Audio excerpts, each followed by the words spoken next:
एक बार एक teacher class में पढ़ा रहे थे।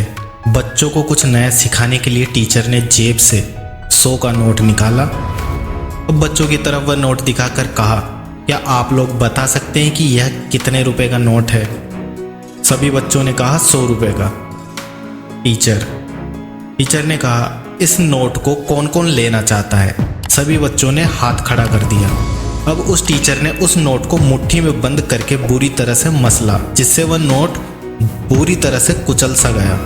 अब टीचर ने फिर से बच्चों को नोट दिखाकर कहा कि अब यह नोट कुचल सा गया है और अब इसे कौन लेना चाहेगा? सभी बच्चों ने फिर हाथ उठा दिया। अब उस टीचर ने उस नोट को जमीन पर फेंका और अपने जूतों से बुरी तरह से कुचला। फिर टीचर ने नोट उठाकर फिर से बच्चों को दिखाया और पूछा कि अब इसे कौन लेना चाहेगा? सभी बच्चों ने फिर से हाथ उठा दिया। अब टीचर ने कहा कि बच्चों, आज मैंने तुमको एक बहुत बड़ा पाठ पढ़ाया है। ये 100 रुपये का नोट था। जब मैंने इसे हाथ से कुचला तो ये नोट कुचल गया, लेकिन इसकी कीमत 100 रुपये ही रही। इसके बाद जब मैंने इसे जूते से मसला तो ये नोट गंदा हो गया, लेकिन फिर भी इसकी कीमत 100 रुपये ही रही। ठीक वैसे ही इंसान की जो कीमत है और इंसान की जो काबिलियत है वो हमेशा वही रहती है।